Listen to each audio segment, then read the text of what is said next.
языке. При этом в разных регионах сложились разные системы, разные модели билингвального образования, скажем. То положение вещей, которое существует в Якутии, отличается от такого положения, например, в Башкортостане или Татарстане, уж тем более в Республике Дагестан, где 12 государственных языков существует, да, и в этом смысле там ситуация гораздо сложнее. При этом регионами Российской Федерации в последнее время принято в области языковой политики более 1200 законодательных актов. И в качестве примера можно привести такое, что в 2013 году законодательное собрание Адыгеи вернуло отмененное в 2007 году обязательное изучение родного языка для детей адыгейцев в школах, где обучение ведется на русском языке.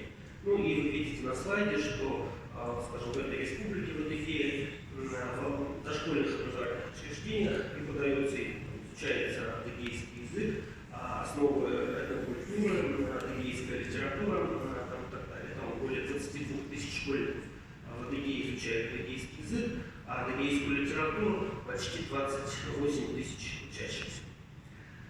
Следующий слайд можно показать. И вот теперь мы переходим, собственно, к ключевой проблеме нашего сообщения. Это проблема изучения родных языков, в том числе русского языка, поскольку я представляю Институт русского языка имени Александра Сергеевича Пушкина, поэтому для меня вопрос изучения и преподавания русского языка, конечно, стоит на первом месте. Но эти проблемы мы бы хотели рассмотреть в контексте изучения и других родных языков, распространенных на территории Российской Федерации.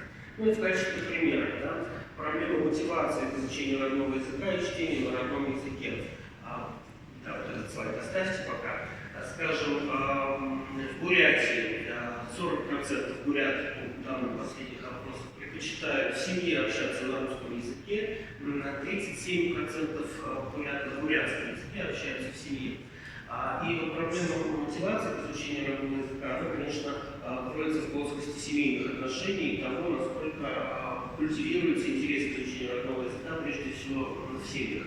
Отмечу такую интересную, на мой взгляд, тенденцию, что в смешанных семьях, да, когда родители являются представителями разных народов и, соответственно, родные языки у них разные, как раз интерес к изучению родных языков выше, чем в моноэтнических семьях, где очень часто родители руководствуясь какими-то прагматическими соображениями, да, скажем, не стимулируют своих детей к изучению родных языков, да, сосредотачивают свое внимание на русском языке и на иностранных языках. Также актуальна у нас проблема к чтению на родном языке. И здесь одна из составляющих, одно из таких объяснений, что тексты, предлагаемые для чтения, в том числе в учебных пособиях, оно, конечно, не интересно современному школьникам, не актуально. И это тоже такая большая проблема, которая связана с отбором текстов для чтения при изучении родных языков. Следующая проблема – это проблема, это даже не одна проблема, а проблема содержательного характера, их достаточно много, и связаны они с некоторыми вещами. Ну, например, система преподавания, да, которая ориентирована на изучение родных языков, отчасти литературы, в теоретическом ключе. Когда нет возможности у изучающих родной язык для самовыражения, для развития лингвистического чутья и вкуса, для интереса к языку, к пониманию того, что чем больше языков человек знает, тем шире его кругозор, тем больше возможностей для познания окружающего мира, и так далее, и так далее, и так далее. Кстати, иногда, когда говорят о изучении родных языков, ну, зачем изучать столько языков? Это же сложно, на это требуется время, но опять-таки практика и моя собственная работа в Институте русского языка и мнение коллег говорят о том, что освоение второго, третьего и далее языков происходит быстрее, и человек, владеющий двумя языками, легче осваивает уже третий, четвертый, и так далее. Но вообще должна, наверное, существовать примерно такая установка, что человек, современный человек должен, конечно, владеть своим родным языком, государственным родным языком той страны, в которой он живет, и еще одним, хотя бы одним из мировых языков.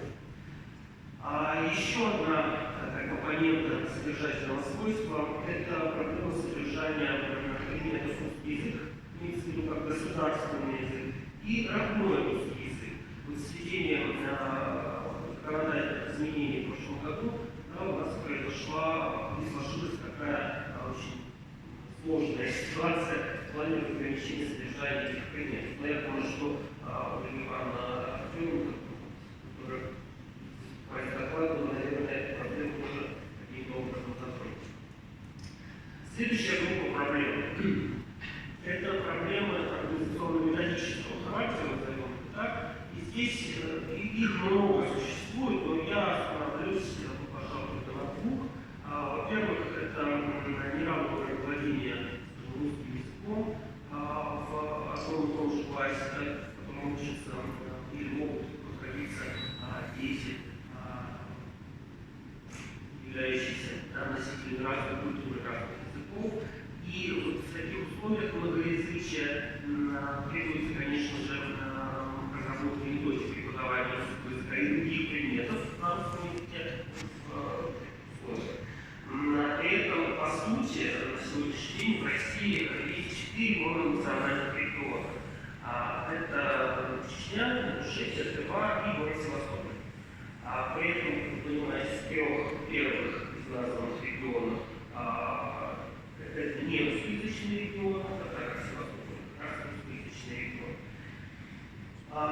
И там, конечно, такой активной ситуации многоязычия не существует. Все остальные регионы, как показывают последние данные, уже являются многонациональными. Уже традиционные регионы центральноевропейской части России, которые считаются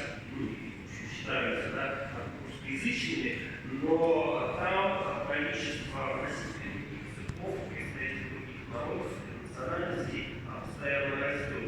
И такие традиционные русскоязычные говорящие регионы, как Рязанская область, Брянская область, Ярославская область, Смоленская область, это уже, по сути, де-факто регионы многоязычные. И еще одна проблема, связанная с организацией процесса обучения родных языков, это то, что недостаточно используется потенциал учреждений музеев, библиотек, театров, язычных площадок и другие. Здесь, правда, нужно отметить, что в ряде регионов Российской Федерации есть такие зарекомендовавшие себя и уже практики, эффективные практики, как раз привлечение учреждений культуры, обучение родным языкам, родным литературам и одна из самых важных больших проблем, хотя начинал я не с нее, это проблема кадровая. Проблема подготовки учителей родных языков и учителей русского языка, способных работать в условиях культурной среднечисленности. Во-первых, подготовка учителей словесников всех, не только учителя русского языка и литературы, но и родных языков тоже, по сути дела, оторвана от реальной практики и очень часто перегружена ненужными устаревшими сведениями. Во-вторых, квалификация учителей родных языков низкая. И здесь можно привести в пример несколько регионов, где при образовании программ по подготовке учителей родных языков использовался такой механизм, как целевой набор. Но он, так сказать, регионов не дал никаких результатов, потому что неохотно шли на эти образовательные программы. А те, кто туда пришел, в общем-то, не обладали уже на входе изначально навыками и особой мотивации не имели для изучения родных языков и впоследствии для их преподавания в школах.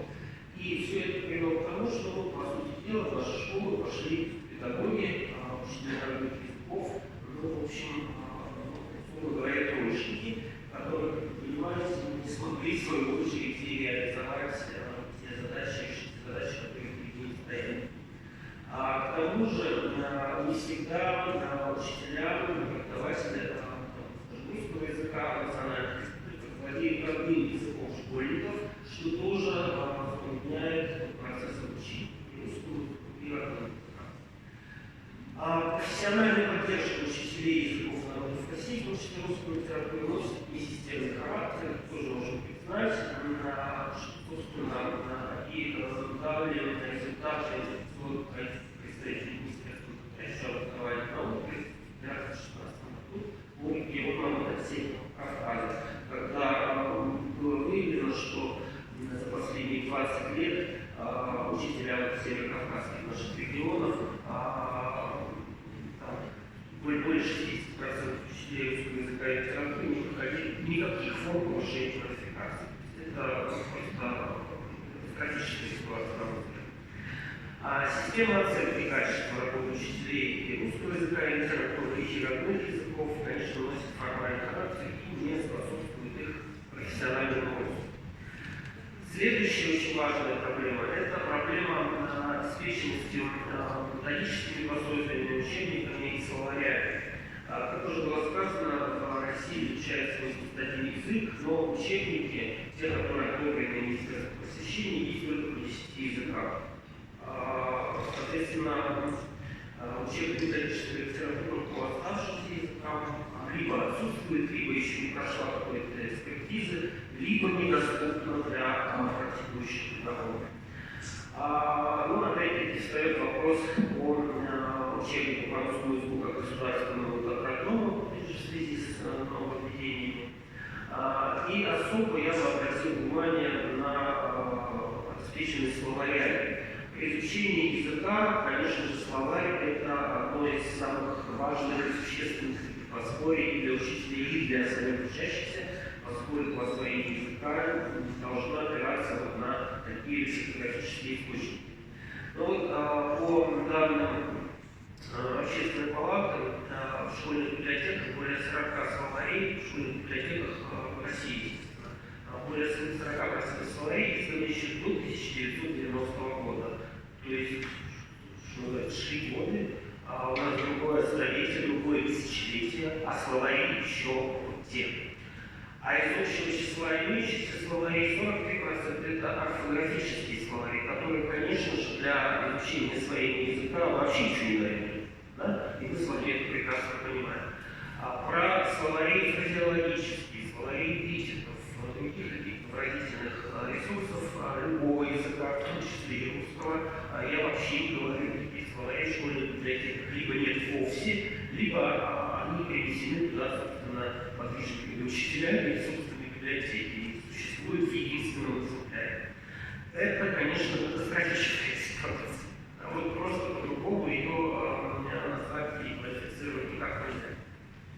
То есть вот это большая проблема, конечно, выходом из этой ситуации может быть создание электронных, конечно, словарей, поскольку они как-то и более доступны и могут каким-то образом адаптироваться к современным условиям, и в них можно быстрее изменения в соответствии с меняющимся состоянием языка. Следующий слайд, что делать? Да, вот, что нужно сделать в ближайшее время для того, чтобы указанные проблемы каким-то образом решить, да, и хотя бы приблизиться к этим решениям. Ну, во-первых, конечно, требуется разработка методик преподавания русского языка и учебных предметов в условиях русскоязычия, опирающихся на достижение современной лингвистики и теории межкультурной коммуникации. Для многонациональной страны эта проблема очень важная, соответственно, требующая введения, скажем, в учебный план подготовки преподавателя русского и других родных языков, модуля по работе в условиях многоязычия. Второе. Необходимо, конечно, осуществить комплекс мер по созданию учебных пособий по родным языкам, родным литературам нового поколения, хрестоматий, каких-то расширенных за счет дополнительного креативного материала, учитывающего, скажем, региональную специфику. И, конечно, кроме текстов художественных произведений, комментариев, там нужно внести какие-то вопросы, задания, может быть, еще какие-то материалы для того, чтобы приблизить художественную литературу к изучающим родные языки. Конечно же, необходимо создание современных словарей различных типов, прошедших обязательно профессиональную экспертизу, поскольку школьный словарь и просто словарь – это все-таки не одно и то же. Школьный словарь требует особой презентации материала. Третий момент. Необходимо рассмотреть возможность введения курса литературы народов России в практику школьного обучения Куликова. Опять же, для многонациональной страны важно не только изучать родную литературу, но и иметь представление о том, что создано на других языках народов России. Четвертое. Необходимо, конечно же, создание системы непрерывной профессиональной поддержки учителей родного, в том числе русского языка и литературы, учителей предметов, директоров школ, работающих в условиях поликультурной среды. Это тоже важная проблема, и кроме такой системы должны стать, конечно, электронные образовательные среды, поскольку они обеспечивают доступ к программам и повышения квалификации, и каким-то новым методическим ресурсам, вне зависимости от места проживания. Опять же, известно, что в некоторых регионах России существуют сложности с доступом к интернету, да, чтобы это было качественно и бесперебойно, но, тем не менее, именно открытые образовательные ресурсы способны преодолеть эти методические проблемы. Пятое. Внедрение новых образовательных технологий, да, скажем, развитие российской электронной школы, образовательных порталов вузов, электронных словарей, справочники и так далее. Да, эти системы развиваются, однако, то, что касается российской электронной школы, то не все материалы там, к сожалению, достойного качества, но эти проблемы тоже можно преодолеть, по крайней мере, работа такая уже ведется. Ну, один только пример приведу. В феврале коллеги из Института языка имени Пушкина и я в том числе мы скорректировали материалы по русскому языку с 1 по 4 класс средней школы. За редким исключением, там, конечно, пока материалы такие, которые нельзя показывать ни учителям, ни детям. Там требуется существенная такая доработанная корректировка, но тем не менее такая работа ведется, и я думаю, что скоро мы получим достойные образовательные ресурсы. Шестой момент. Использование потенциал системы дополнительного образования для изучения разных языков. Коль скоро мы сталкиваемся с трудностью, когда учебные планы школьные трудно вместить и русский язык, и родные языки. Если он не один, то возникает, опять же, особая сложность, надо завершать, то вот здесь система образования, она, конечно, может стать по-своему. Ну и, наконец, седьмое, организация проведения олимпиады конкурсов по родным языкам и литературам. Ну, в частности, есть уже опыт олимпиады по государственным языкам Российской Федерации, которая проводилась пару год назад совместно с нашим институтом, совместно с Казанским федеральным университетом. Опыт успешный, но вот, правда, последний год эта олимпиада не получила поддержки со стороны Министерства просвещения, хотя опыт позитивный. Да? Почему бы такую систему не развивать? Вот такие предложения. Спасибо за внимание. Спасибо большое.